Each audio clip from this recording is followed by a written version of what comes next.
to the what? The G. The C is telling you this is your comfort zone. Your comfort zone, and because it's your comfort zone, you remain here. The C is telling you just calm down, be cautious. You don't need to kill yourself. After all, you are comfortable, you are fine. Remain where you are.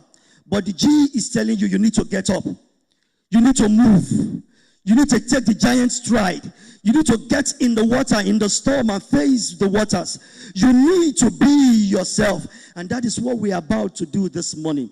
My hope this morning is that by the time we are done with this conference, you will tell yourself, I will never remain the same again. And so, change is the only thing that many people resist the most. But change is a permanent thing. Change will always happen. Change, they say, is a constant thing in life. It is. Why? Because it is uncomfortable. People resist change because change is uncomfortable. It is uncomfortable for you to do the things you have not done before. It is uncomfortable for you to move up, to wake up at normal times. It is uncomfortable for you to go through the pains and the rigor. But let me ask you, why would you settle for less? Why would you not want to change some things about you?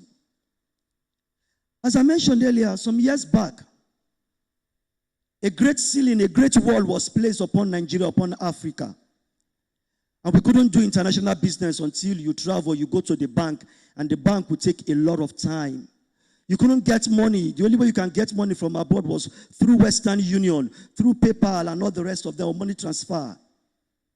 But today, things are changing. Today, even in the comfort of your home, you can receive even foreign currencies in your domiciliary account. What changed? How many of us use PayStack? You use PayStack, all right. You use Flutterwave. If you have not, if you have been buying things online or selling things online, you must have been opportune to use those applications. They are not just ordinary symbols. They are symbols of change for us as a nation. Some years back, a gentleman, Shola Akinlade, and his friend Ezra Olubi, they decided that no, we must change the norms. No, we cannot allow this to continue with us. And what did they do? They sat down and began to think, what can we do so that as Nigerians, we can open the way for Nigerians to be able to access funds from abroad, to be able to access international businesses, to be able to access international waters.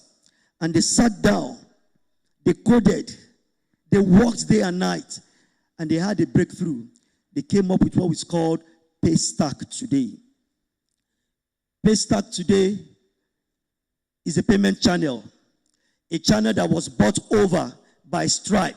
Stripe is an international payment channel, but PayStack was bought over by Stripe in the wonderful sum of $200 million within a series of just 4 years. Now, imagine you and I seated here this morning. Imagine we have the opportunity to break this ground and to think outside of the box and think of something we can do differently. Think about the challenges we have here in Africa, in Nigeria. Think about the challenges in our community, and you provide a solution to that challenge. Think about something you can do that is not just local, something that is international. Think about something that is big. And if the question is, what if that thing I'm thinking of is successful? What if that particular idea becomes a multinational idea? What if people like Elon Musk, people like Aliko Dangote, people like, just name them, are interested in my ideas?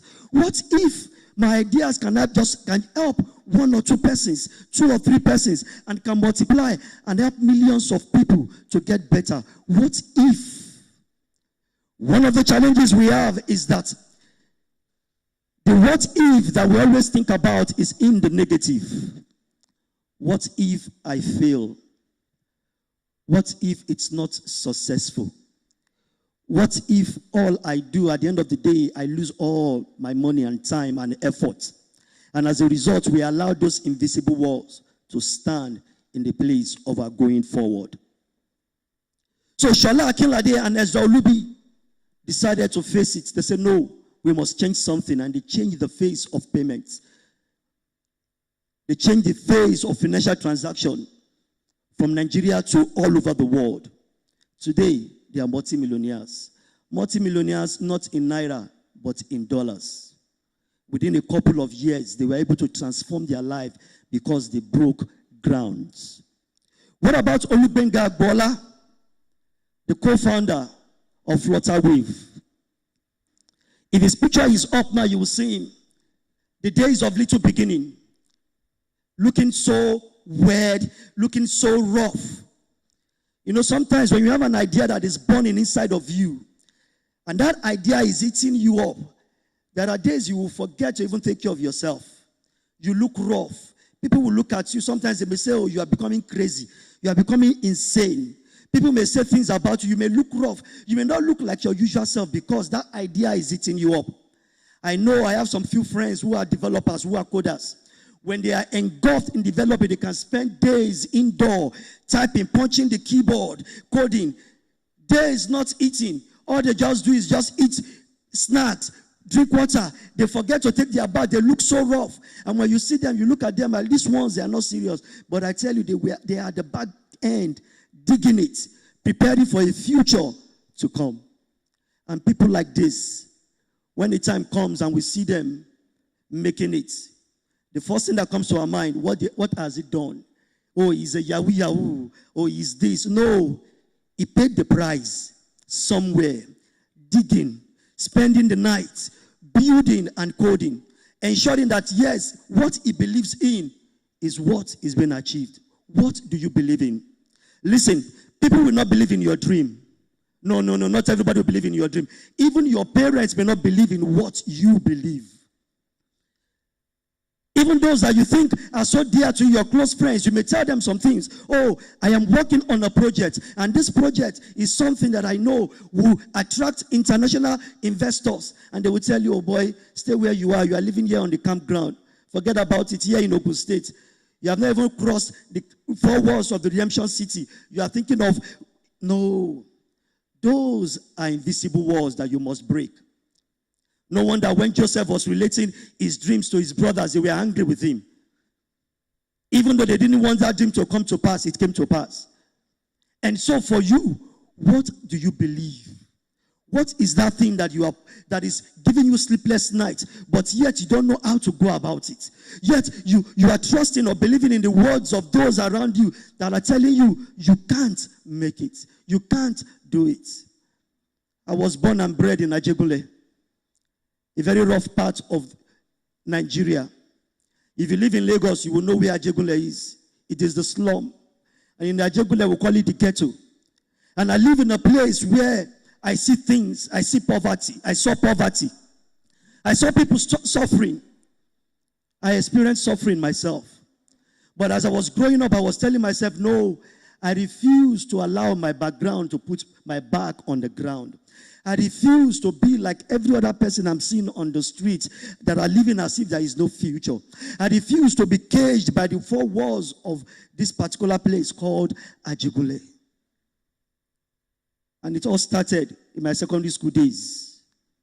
And I was digging it, working so hard, ensuring that, oh, I must do everything possible to break grounds in my academics.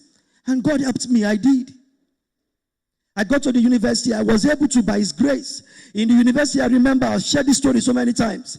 So many times from school, I was doing so many things at the same time.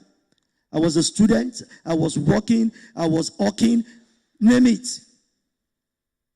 I love books a lot. And so at a certain time in my career, in my studies in school, I would buy books, motivational books. I will load them in my rucksack on my back. When I get to school, and there's no lectures, maybe I've gone for lectures, I'm through, I will come back, I will carry my books, arrange them on my hands. My hands were on my mobile shelf. And there I will be going from one department to another, hawking my books.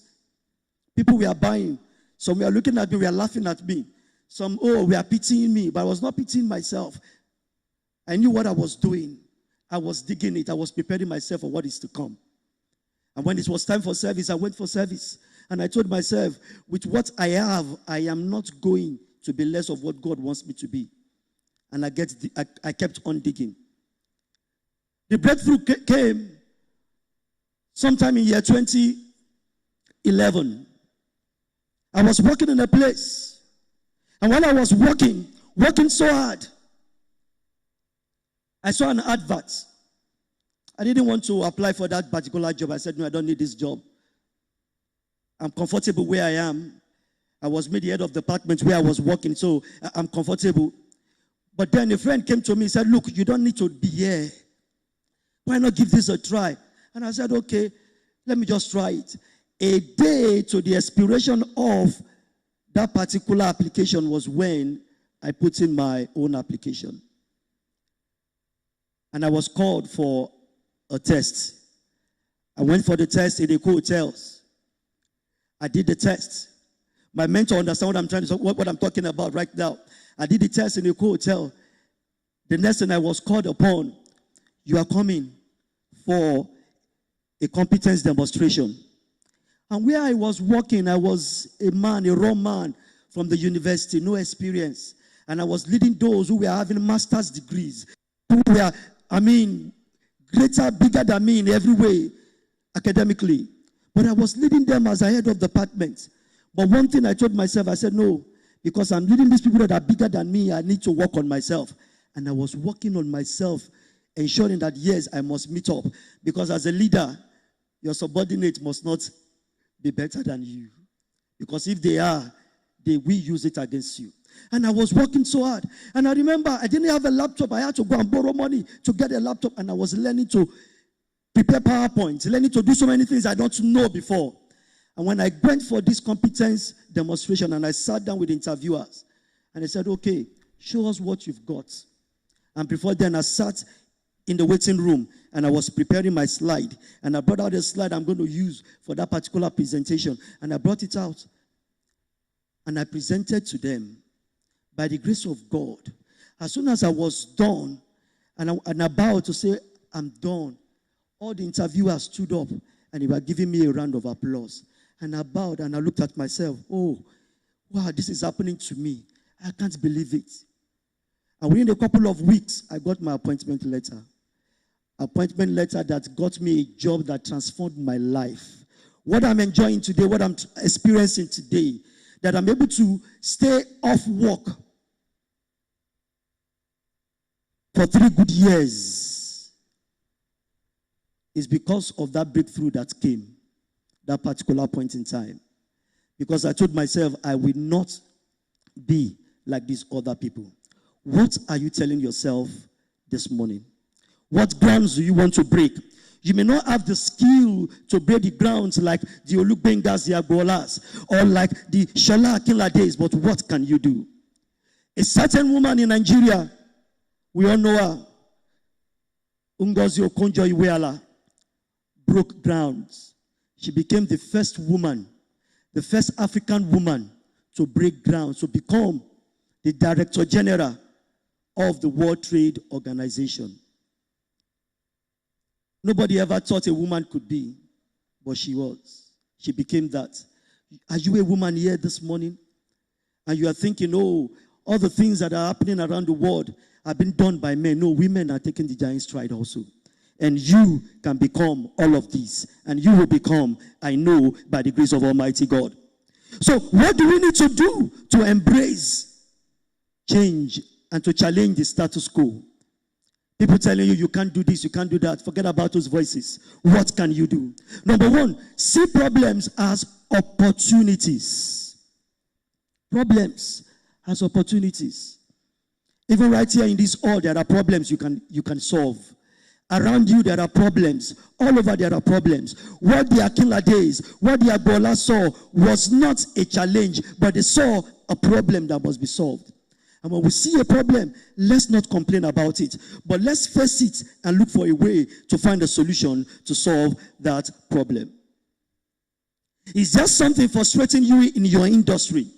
Is there a process that is outdated and inefficient in where you are working or whatever you are doing? Is there a service that doesn't exist but should? Find a way to solve that problem. Number 2, start before you are ready. Oh, I'm waiting for the perfect time. That podcast you want to begin, you want to start, you are waiting for the time for you to receive maybe that wonderful gadget, that phone with nice camera, or that Canon camera that you can start with. You don't have the mic, you need a lapel mic. You are waiting to have all of these gadgets ready. The more you wait, the more the chances that you will not be able to achieve them. It doesn't matter where you are, just start where you are and with what you have. Don't wait to be ready before you start. That way, when you start and you fail, you are making progress. Why? Because you are failing forward. You see, failure is not the opposite of success. Failure is part of success. It is some part of the process of succeeding. Because if you don't fail, you will never know what true success is. So start with what you have, where you are, and grow as you go. Number 3, learn relentlessly. Learn. The world is changing. Today, the world is no longer what it used to be. Today, as we are seated here right now, things are happening. As we are seated here right now, someone can use his phone or her phone to clone this environment and place himself sitting beside the greatest president in the world today, Donald Trump. Why? Because of the use of AI. Today, you can be in Nigeria and you can be communicating clearly with someone outside of this place. Today, you can be here and you are training people outside of your country. Why? Because things are changing. The old ways of doing business don't remain in that way. But you need to learn. You need to learn these new ways of doing things. You need to learn the ways to ensure that your life does not remain the same as it is right now. And what must you do? Read books. Look for mentors. Seek for advice. If you're going to join clubs that will help you to grow, join clubs. If you need to put yourself in the multitude of people who are believers, people who believe in you, put yourself in their midst. If you have a class of friends or a couple of friends that are not challenging you, if in the group of your friends you are the best, you are the most intelligent, you are the most valuable, that space is too small for you. It's time for you to get up and move to another space where you can be challenged. You need to be challenged. So you must challenge the status quo for you to break grounds. And what are the status quo? A lot of them. A lot of the status quo. Today, Tesla broke the status quo of vehicles powered by fuel. Today, we have electric cars. And before you know it, in the next couple of years, electric cars will be the order of the day. Today, it is no longer using of DVDs. In my own days, we used to rent DVDs. We rent DVDs, cassettes, CDs. All of a sudden, it moved from DVDs to compact discs. For video cassette to DVD. From DVD, now it is something else. Today, we watch movies on our phones. Very soon, we'll be watching movies on our glasses. Very soon, the kind of phones we'll be using will no longer be phones like this. Maybe the phones we'll be using very soon will be attached to our eyes. And all we just need to do is press a button or make a signal, and you begin to communicate, talk to people without holding a physical phone. Things are changing. What do you want to do to change things for the better for yourself? So this is my call for you, a call to action. The biggest barrier you will ever face is not external. It is internal. Forget what people are telling you out there. But the greatest barrier to break is the one inside of you. You are the barrier. And you must break that barrier. You must break the fear of failure. You must break that fear, that doubt that is telling you you can't do it. You must leave that comfort zone that you are familiar with and step out into the waters to try new things. You must pursue the extraordinary. You must use everything you have to fuel your passion and ensure that nothing kills your dreams. You see, history is not written by those who wait. It is written by those who dare. Are you ready and willing to dare? So I ask you, what barriers will you break? Look around you. This room is filled with visionaries, with leaders, with groundbreakers, filled with people who will change the course of this world. In 10 years' time from now, what would you be known for? When they are talking about you, would you be among those who have gone ahead to break grounds and invent new things? Will your name be mentioned among those who, despite all odds, stood still with their shoulders raised up to say, yes, I am who I said who I am supposed to be, and I am able to achieve that which God has asked me to achieve. If you are here this morning, I want to challenge you. You can break grounds. You can break that limitations. Limitation is not meant for you. Those barriers are just invisible walls. So you need to break them. And as we continue with this conference, I hope you are challenged. And I hope that your life will take a turn around. Don't settle for less. Think big. Think global. And you will become a global citizen. God bless you.